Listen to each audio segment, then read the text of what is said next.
Welcome to In the Bleachers with Wheaties, Walling, and I'm Pete Mose, and we're joined today by a special guest, Katie White, pitcher for the Pequot Lakes Patriots. It's Friday, the 31st of May, and last night made some history. The softball team did behind the right arm of Katie. 20 strikeouts in 2 games. They had to double dip on Staples-Motley, and they did it. They won 2 games, 1-0 in the first one, a nail-biter. They won it late in the bottom of the 6th with a run.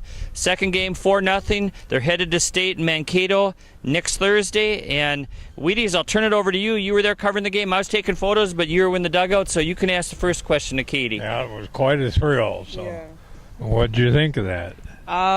It was pretty exciting. I mean, I knew I wanted to make history, but and we had a lot of revenge, especially from last year and losing to them before.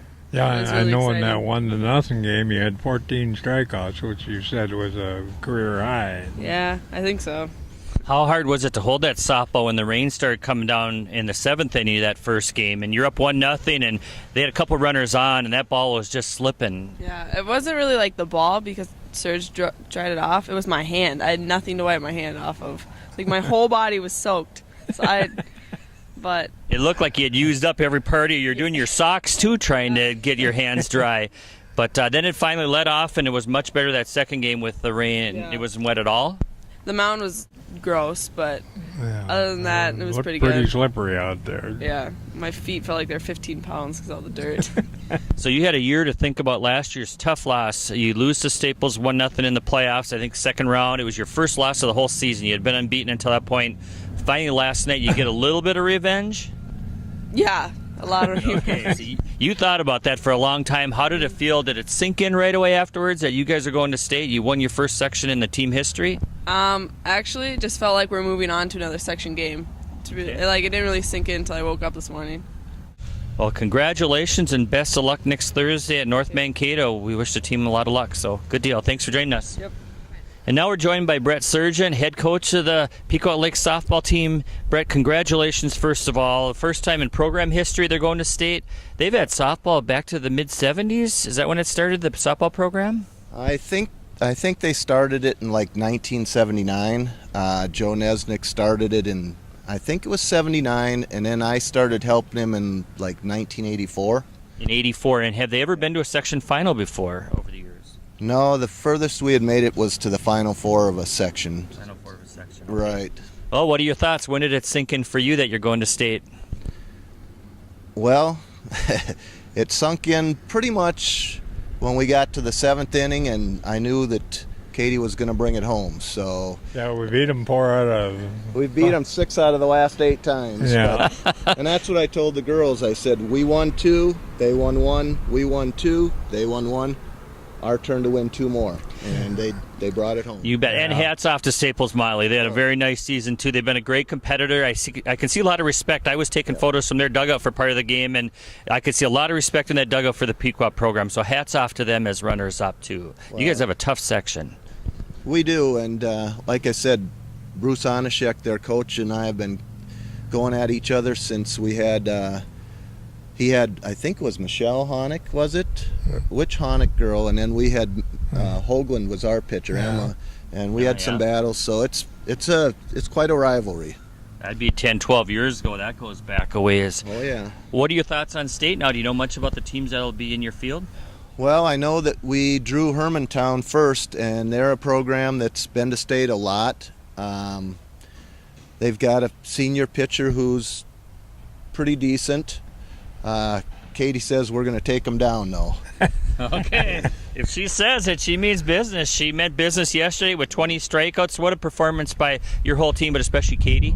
Yeah, it was. She was in the zone. She was not going to let us lose yesterday, and like she said, her hand was pretty wet. I even went out there twice with the towel. We got her hand dried off, and I mean, to dig down, they had second and third, nobody out.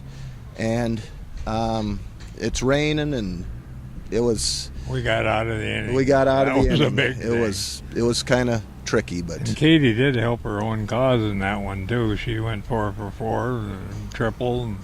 Yeah, that was the second game. She was 4 for 4. Game. Yeah. Yep. And there's 2 runs right away in the first inning. That second game must have been key to get that lead right away. I That felt was real big. good. Yeah. That was big. Well, best of luck at state and congratulations. We hope the team does well. Yep. Thank you very much. Yep. See you, Weeks. Okay, in other sports besides the Patriots softball, we also want to add baseball. Wheaties, you have a couple baseball scores for Pequot Lakes, and Pine River Bacchus also were eliminated this week in the baseball playoffs. Yeah, the Tigers lost 10-4 to Monaga. I know Monaga had a good team. I think they lost to them way worse than that last time. Pine River Bacchus finishes 7-7. Okay. And the Pequot boys baseball team lost 5-3 to Minnewaska area, and they finished the year at 3-13. We've got some good news for track. Last night, Thursday night, the track team from Pequot Lakes, Vanessa Lane, won the 100 and 200 races at the section meet in Moorhead, and also she was part of the 4x100 relay that finished second and goes to state. The 4x400 girls also won state, so congratulations to them. From Pine River Bacchus, Megan Porta was second in the district. She'll advance to state, and they'll be down in the cities on the 7th and 8th, which I believe is Friday and Saturday.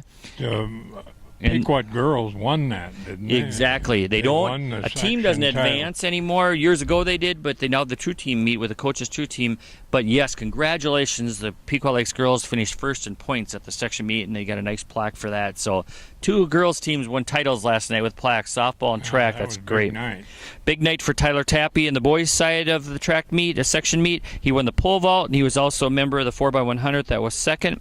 And the Patriots' Travis Jacobson was second in the shot put, so he'll advance to state too.